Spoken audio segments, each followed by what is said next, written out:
કૌરવના મૂળ પાયામાં કઈ કઈ વસ્તુ છે? બે વસ્તુ છે, આંધળાપણ અને નાચવું. હવે આ પછીનો ઉત્તર આપો કોણ? કૌરવોના મૂળ પાયામાં આંધળાપણ અને નાચવું. આંખો હોવા છતાં પણ નાચવું.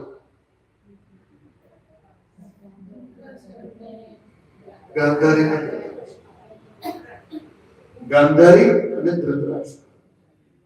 એટલે આંખો હોવા છતાં પણ ના જોડે, એટલે કે ગાંધારી. અને મોહન, ઇન્ફેક્ચ્યુએશન, એટલે કે ધૃતરાષ્ટ્ર.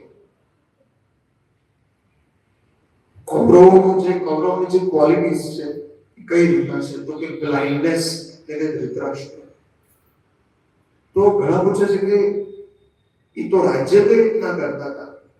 પછી મેં એક સાહિત્યિક બીજું પ્રગટ કર્યું કે એમને દેખાતું તો હતું, આંખો હતી, એમને થોડી બેસાડે વ્યક્તિને.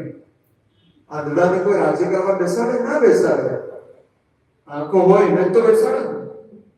પરંતુ અહીંયા આંખો હતી, બેસાડે, પણ જ્ઞાન મોહન હતા. એટલા માટે જ પિતાજીના પ્રથમ શ્લોકમાં કીધું મામકઃ પાંડવસ્તુ. આ મોહન. હવે ફરી એકવાર ગીતાજીનું કનેક્શન પાછું આવશે.